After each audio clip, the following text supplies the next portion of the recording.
What's up, guys? Jordan here with In the Groove RC. Today we're going to talk about the things that we need to do as hobbyists to help the new guy.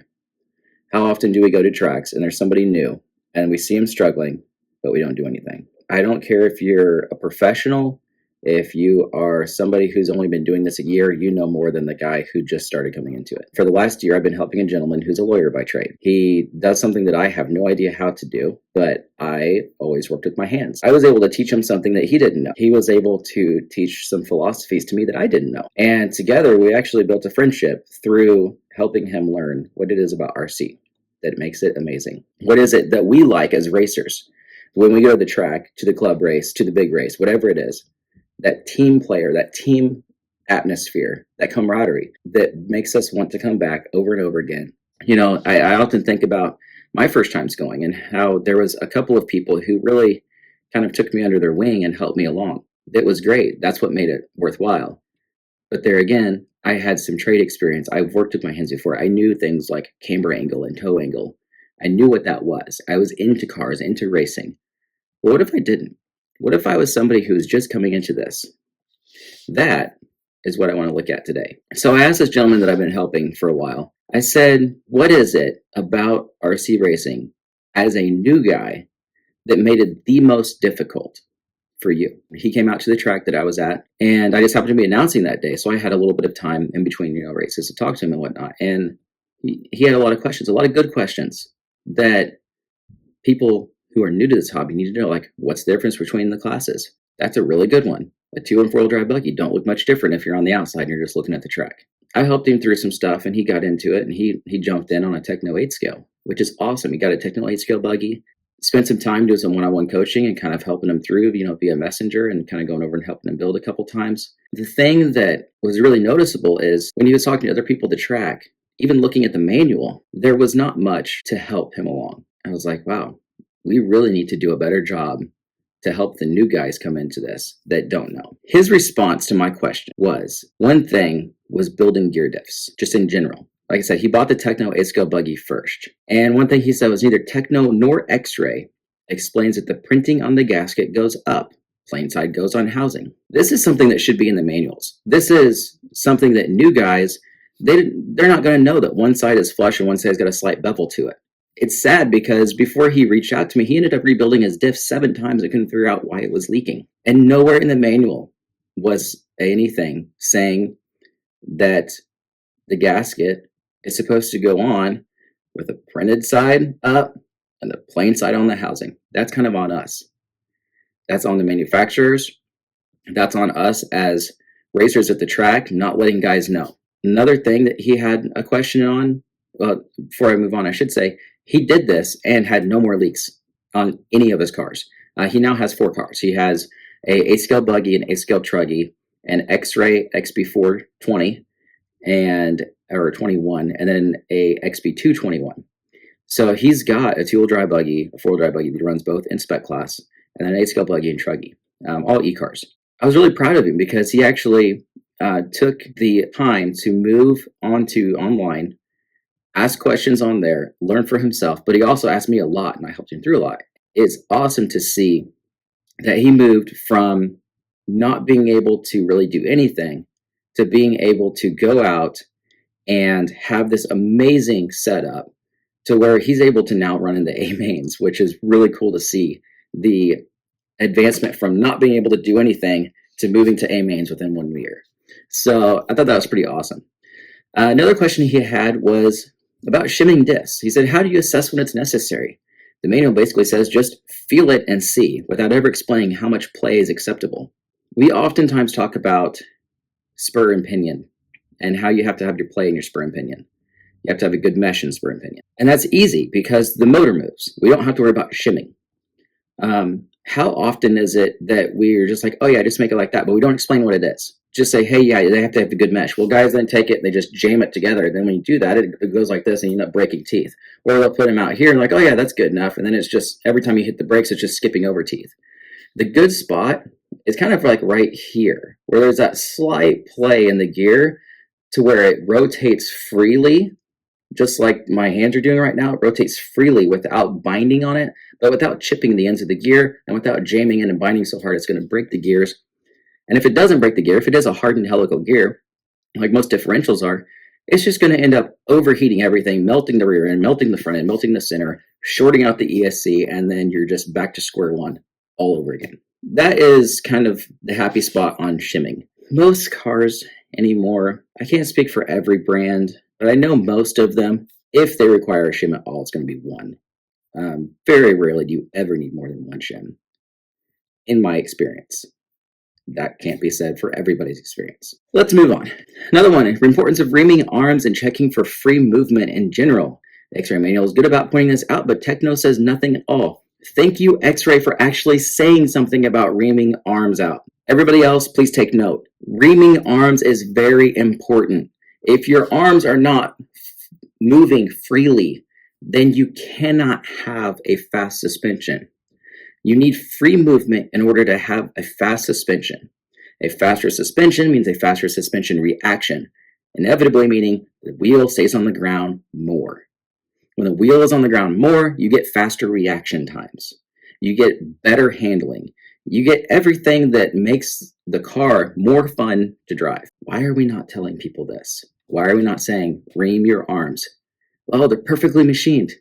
Okay, I don't care how perfect the machine is, there is still going to be some form of slag when you're talking about nylon composite.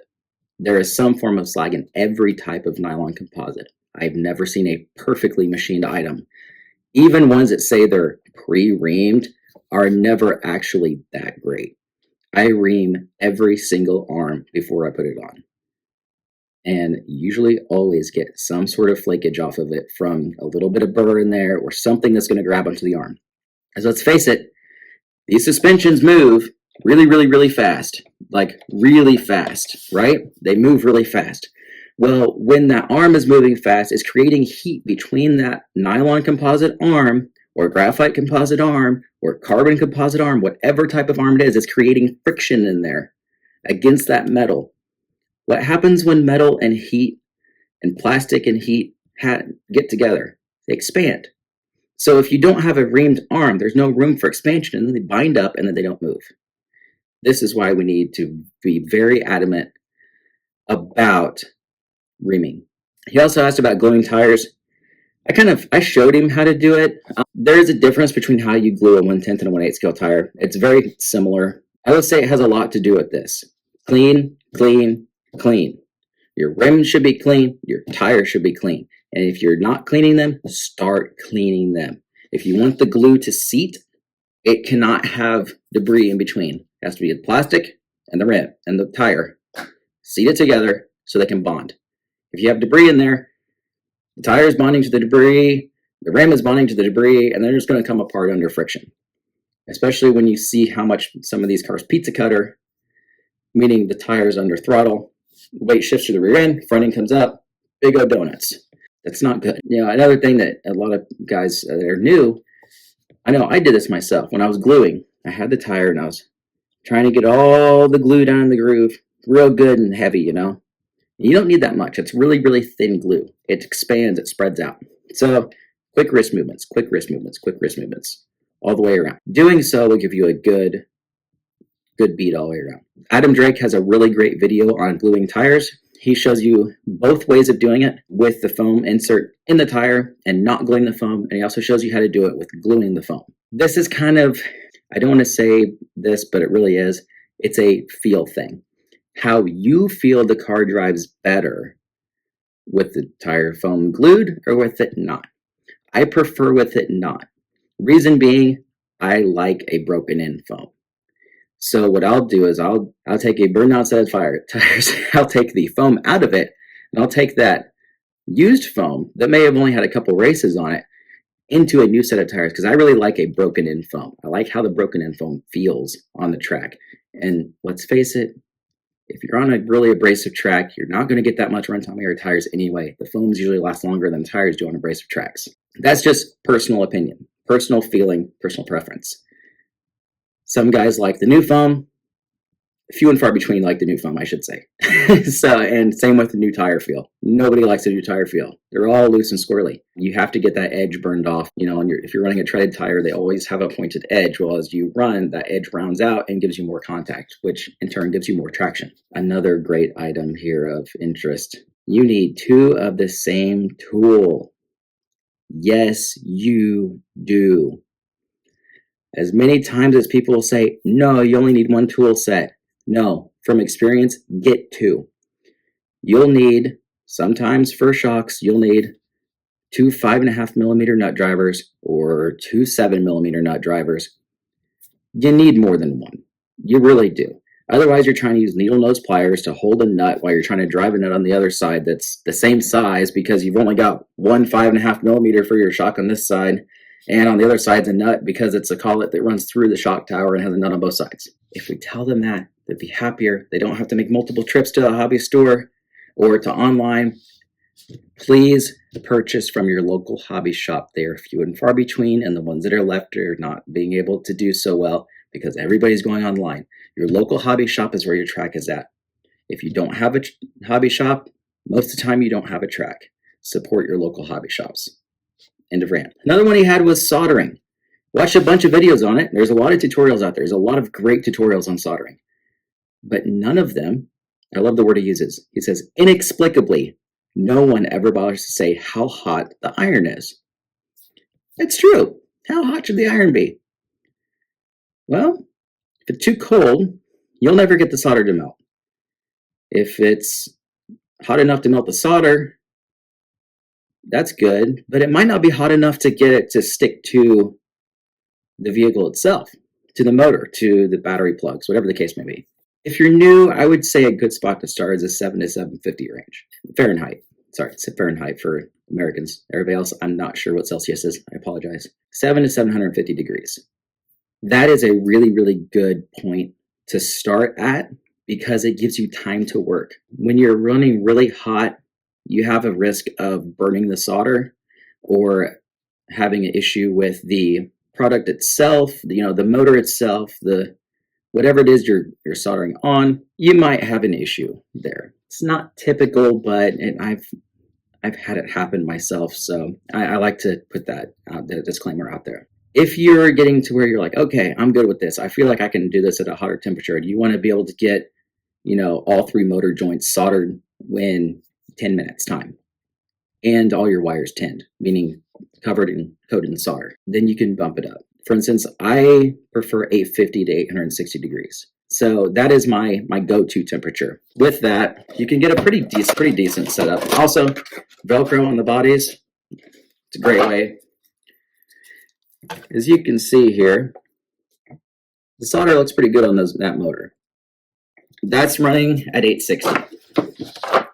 I got all three of those joints on in like 10 minutes time. It's not too bad. One thing that I have not gotten done on this because my paint marker went dry, so I gotta go buy a new one, is the white paint marker trick. This is something that not a lot of people know about, but is very, very good. Not everybody has a caliper laying around, whether that be an $8 Harbor Freight one, which, or, a good one from Boca Bearings or Hootie or whoever you may get your tools through. Get a white paint marker. Really, just get a white paint marker. You can get them from just about anywhere. Hobby Lobby has them. They're Testors white paint. Put a notch right on, put your collar all the way to the top, right where the body of the shock is, where the serrated edge is. Mark a line from the serrated edge down onto the collar. What this will do is it will give you a point of interest. So if my thumbs are touching and I put a white paint line across those, I know that that's where it's at. So then as I move the collar down, the top line will stay and the bottom line will move. Then if I don't have a caliper, I can count how many turns down I've moved my collar. And then I can make everything equal all the way around. It's a great way to know, okay, I don't have a caliper to get the exact millimeter measurement, but I do have collar count. So I can count how many turns down I am and make sure that they're at least even. Breaking in ball diffs. This is an interesting topic. I have heard every single thing about breaking in a ball diff that you can hear. I've heard every wishy-washy motion. I've heard people from all areas of racing talk about this. I hate to say it, but there's not really a exact set point for what a ball diff should be. I know guys that like them backed off a little bit and like a loose differential. I crank them all the way down, run a battery pack through it, and then I'm like, yep, that's good. That's where I like it. And then I'll, nudge it in a little bit as time goes on if need be. Everybody always says, break in your ball diff, just feel it and see. If you're new to the hobby, feel it and see makes no sense to you. So what is it that we're feeling for? What is the break-in doing? The break-in, essentially what you're doing is on a ball diff, you've got your metal ring, your drive plate, or your drive gear with your little balls in there, and then you've got another drive plate on the other side. So it's plate, gear and balls, plate. Essentially what you're doing is you're creating, I always kind of compare it to the brakes of a car and a rotor. You are creating a slight groove in the plate that gets that kind of gritty tightness away and gets it to where it's snug but not too loose, to where when you turn one wheel, the other one rotates backwards and it doesn't try to force both forward and turn the motor, but not to the point where you can just sit there and just free spin it and it's just spinning super crazy. Because then at that point, you go around a corner and it's just going to whip the back end around. The only time I've ever liked a really, really loose ball diff, and it wasn't even a ball diff, it was a gear diff that I just put graphite powder in, was in B-mod class on oval, which is just taking a Traxxas slash, slamming it to the ground, and running with a modified body. Totally different type of racing than off-road. You need that rear end rotation, like to just be right there and now. On these cars, though, you need the stability. You need your forward bite, because the cars with all the forward motor positioning and everything, we have the turning. It's the rear drive that we're really looking for. I prefer it to be a little tighter on the feel. Again, just kind of touching base back. You need it to be tight enough that it's not just free spinning, but loose, just loose enough on that break-in. Because those balls will wear down, the plates will wear down. That's what the break-in is. You need it to be just to the point where when you grab that wheel and rotate it, you're getting a slight back rotation on the other one, but it's tight enough that it feels like there's resistance there. And there again, you can do some slipper clutch play, tightening and loosening the slipper clutch to take away some snap that the rear end might have. I like to run the Shell Racing slipper clutch. I really like the multi-plate design that they have with the two different types of plates. I think it really is a good way of, the pads, not the plates. Their plates are really good too. They're vented and everything. But I really like that different type of pad because it creates this system to where you can get this nice adjustment of softness to harshness, to where you can get it to where when you're coming out of the corner, if you accidentally burp the throttle all the way, you're not just fishtailing out of the corner, it's easing into it more than it would with just a standard stock setup. Last thing I'll touch on ball diffs is how to know when they're going bad. You really want to know they're going bad before you're hitting the throttle on the track and you're hearing this like noise going down the track. That is not good at all. You're tearing a lot more stuff up at that point. You're probably chucking balls out of it and it's getting into your gears, and then all of a sudden you've got your idler gear jacked up and your drive gear jacked up, and then you're rebuilding everything in your transmission. Don't do that. Don't be that guy. This is another thing that we really need to be telling new guys. When you are on the track, I do it after every run. I don't care if it's a brand new ball diff or not. And I even use tungsten carbide balls. There again, Sticky Kicks makes a great kit for that. I use tungsten carbide balls. They get a lot longer wear life than the steel balls the factory gives you. Very few companies put tungsten carbide balls in their kits. So put tungsten in there, that'll last longer. Still check it.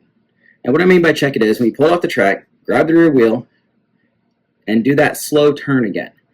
And it should just be like a nice, just, you'll hear that gear diff moving, which is why I'm saying, so you'll hear that not gear diff, you'll hear those balls moving in there. What you shouldn't feel is it'll feel like there's something catching in it. Like there's just something not quite nudging through. It's there, you can barely feel it, but then okay, well, it's not that bad. It is bad. That's a flat spot. The problem with flat spots is flat spots, not only do they wear more, and then they create that ball chuck into your drive gears, but it also creates impact on the plates that go on the outsides of the drive gear. Now, When those plates get worn out, they're done. You used to be able to machine them, but everything's so precision anymore, and these you almost just need to get new ones. You can sand them down a little bit if it's just in a minor flat spot. That's just put a slight rub on it. You can use some fine grit sandpaper. I don't know if they still make them or not, but it was either Leadfinger or Muchmore that used to actually make a resurfacer that was basically 2 metal plates with sanding pads on them. You put your ring gear in, or your drive ring in there, put it in there and just go like this, and it would resurface it on both sides. So then you'd have a good plate again. You can flip those rings around. I've done that. It doesn't hurt anything. It gives you a little bit more life. Go ahead and get you some new ones if you're starting to notice that on there. You'll be able to feel it with your finger even. Okay, this is one of my favorite topics because this is something that I really think all of us could do a better job at showing how it can be done. Assembling turnbuckles. Everybody hates it. Everybody's got to do it. This is what he says. Manuals are great about explaining exactly how to do this without killing your hands. Ha! Notice the word there that I said. It's not right. Manuals are not great about explaining how to do this without killing your hands. Why are we not telling people how to do this? Why are we not putting in manuals how to do this? It's not that hard once you know how to do it. But what tools can be helpful for this? Manuals don't tell you. And most manuals tell you to use this. This is what the kits give you. Almost every kit has something like this. This one came out of an associated kit. But almost every kit has one of these things. We all know that these things are, look how narrow that is. You're holding that thing, you're holding turnbuckles in there, that thing's just jamming in your hand, especially if you're trying to hold the ball cup and just, who does that? Nobody likes to do that. I'm going to show you how to use this and not kill your hand. If you have the funds to do so, go buy a turnbuckle kit set. I said set, because it will help you in the long run, because just about every car is a different size. Most companies keep their 10 scale cars the same size, and then their 8 scale cars the same size. But there's still a size difference between your 10th and your 8 scales. Then there's a size difference between every company. X-Ray has these teeny tiny little things, and then AE has these big giant ones, and Techno's got even bigger ones. 8 scales are like logs, which at this point does no good. I'm going to show you on an associated one. Now, one thing that I want to talk about real quick is something else that he had a mention of, which is how do you know what reverse is? Some manuals say one side of the turnbuckle is reverse, but they don't tell you which side. Every company has, I'm not sure if you can see this or not. There we go. A little line right there. Every company has a line, whether it be in the main adjustment part or on the shaft body. Every company has a line on the side that is reverse threaded. Now, if you're new to using your hands, you're saying right now, what in the heck does reverse thread mean? It means instead of righty-tighty, lefty-loosey, it's lefty-tighty, righty-loosey. It's the opposite of the old rule. So instead of turning right to tighten it, you're going to turn left. One thing that I'll do, this one I've already built, so it'll be a little easier, but one thing I do is I put it on there. You can usually get about that far in on a new one. I'll put my thing on here like so, just like that. You know, put the adjustment in there. Actually, I use this side because it's smaller and it's what it's meant for. I put that wrench on there. Grab it like this. Grab my finger end around it. It hurts my hand a little bit, but it's not going to kill your hands like if you're trying to do it the hard way. And what I'll do is I'll just grab it and I'll wiggle it a little bit until it seats a line on there. Once it seats a line on there, I will pull it off. Most manuals will tell you to put black grease on here. I find the black grease to actually bind it more than it helps it. So I take, in this case, 30 weight shock fluid, and I just put one tiny drop right on the end, like that. And then I'll put it on there, and I'll start working it backwards. Now you may be thinking, ugh, my hands are getting sore already. They're already sore. I'm jamming it in my thumb. It's tight. The silicone shock fluid helps, but why is it still so tight? What am I supposed to do? I got to build, 6 of these on a car. There's 4 in the front and 2 in the rear. Well, there's a great thing that's about all these new ones. There's a hole in the middle. Grab your 1.5 or your 2.0 or whatever, your Sticky Kicks tool set, your MIP tool set, your MX tool set, whatever it is, and then just spin her on. I do the first couple of threads by hand. There again, I just bumped it out because I'm not paying attention. But I do the first couple threads by hand just to keep it from cross-threading so it doesn't go on crooked. And then once it's on there, I just get it on, go right down, make a slight adjustment to make sure it's straight. But notice how much easier that was. I was holding it with this hand. I don't have any marks in my hand. See, no dig-in marks in my hand. And I'm just using the driver to get leverage by putting it through the hole to just screw it on. Now you may be thinking, it's that easy because you've already built it. That was one you just pulled off of a car. Yeah, I did just pull it off of a car. But guess what? It was that easy when I built it too. So I'm going to go ahead, snug this on just a little bit more so it's ready to go back on the car, because I think I need to go another 2 turns here. So that looks to be close to the same length as the other one. So I'll put that back on in a little bit. If you have mostly 8 scale stuff, you're not really worried about 10 scale, I'm going to do a shameless plug. Sticky Kicks makes great shock tools. This has a turnbuckle set right on the end of it, so that you're not grabbing for your pliers to adjust on the car when the turnbuckle wrench isn't just quite cutting it. It's got shock length, shock shaft size, and good old ball inserts. Pick these up at Sticky Kicks. They're awesome. Check your local hobby shop first. One thing that I kind of want to touch on here real quick is the last thing that was in his email response. He said, in general, RC assumes a lot of prior knowledge. It's very evident that the hobby is dominated by people who grew up using lots of tools, working with their hands, etc. It's sad, but it's true. We don't look out for those who might not come from families who are blue-collar families, or families who just work with their hands in general on the side. We need to start doing better about that. He says, for someone like me, the learning curve can be extremely steep. It's probably hard for someone who can glance at a diagram and figure out how to assemble something based on understanding why someone without a bunch of prior knowledge would have difficulty with assembly. So it's a good idea to get beginners' perspectives on this, which is exactly what I'm doing here today. This is why I wanted to put this video out. This is the whole reason for In the Groove RC. Yes, I build kits. Yes, I glue tires for people. Yes, I do minor repairs. But I want to help others get into this, which is why I started doing one-on-one coaching. I want to help people be able to get as much excitement out of this hobby as I do. I don't think this is a hobby anymore. I think it's turning into a sport the way that it should be. I mean, these are expensive toy cars. They go really, really fast. We're racing these huge events on these huge tracks all across the world, and we're doing so for what? For fun? Yeah, absolutely. If we get to the point where we're running in pros, we're still doing it for fun? No, you're doing it for money too. It's a sport at that point.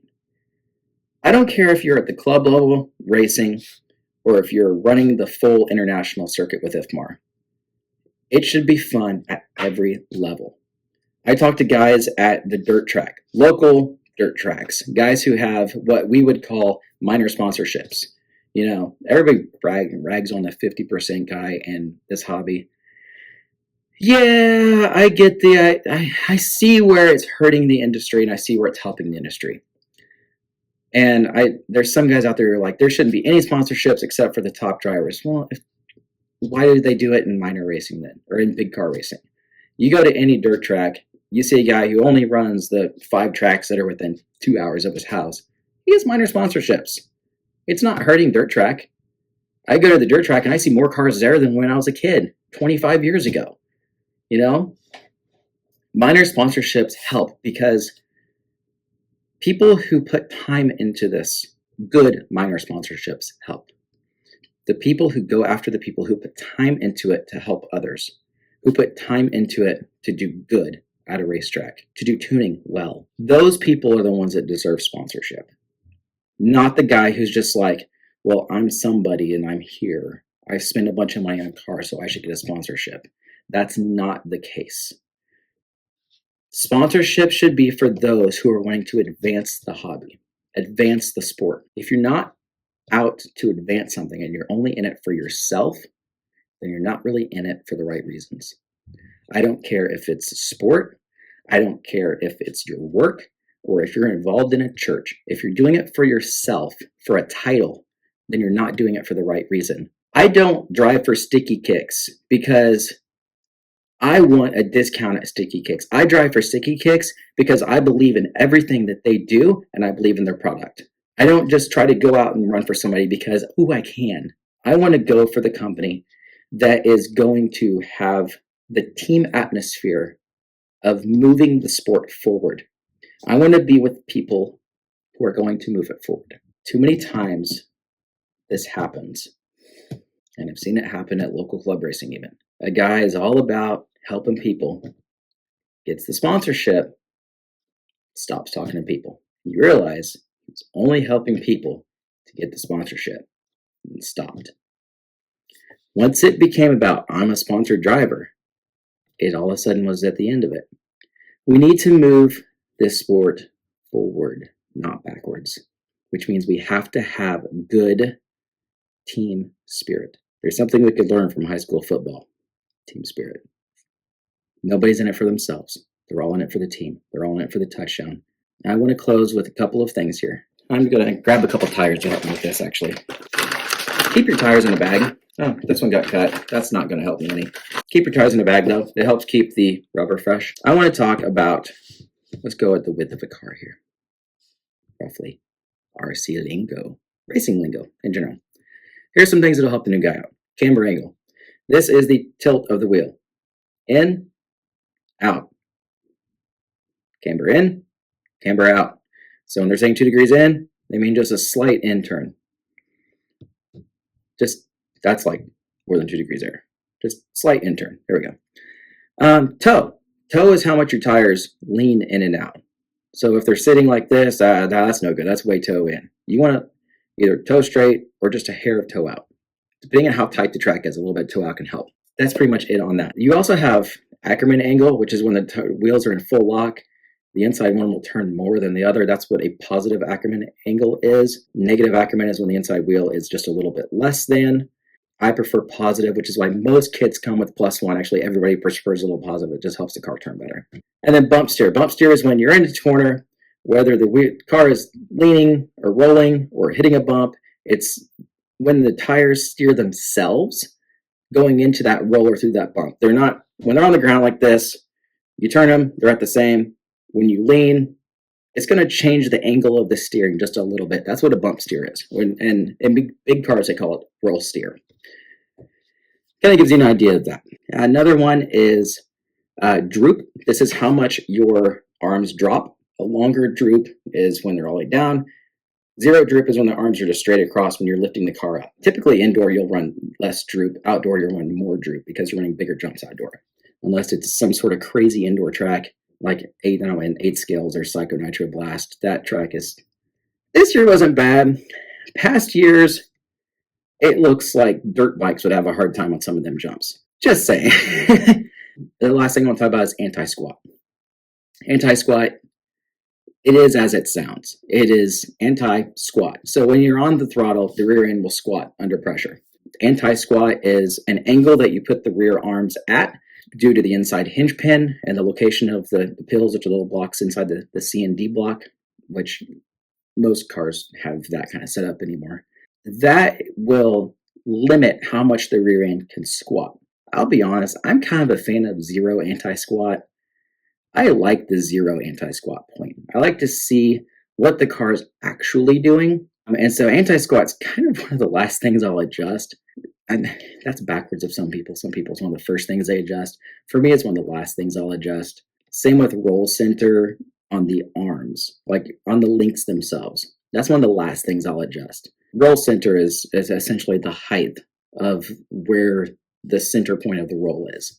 The higher or lower, you can adjust it. So that's kind of what all is a good point for new guys. Sorry this was a long video. I knew this was going to be a long video coming into this because I knew there's a lot of things to go through in this topic. But I want to make sure that we're doing what we can, as I said, to move the sport forward. Helping the new guy is a huge part of that. We need to help the new guys. Helping the new guys is kind of what it's about. How often do we see in anything a person who's good at something not help the new guy? It doesn't happen all that often. And then just about anything in life, we help the new guy. Why don't we go out and help the new guy? Why don't we help them get a good setup? I'm not the fastest driver. I'll be honest with that. I'm not the fastest driver. But I've had really fast drivers say my car is a good setup. And I really appreciate that because to me, the setup is the fun part. I love setup. I love making the car feel like it wants to drive itself. Not in a bad way, but in a good way. Like it just wants to stay in the groove of the track, in the race line. So why don't you join me today in helping others stay in the groove? So until next time, keep the rubber side down, the shiny side up, and remember to stay in the groove.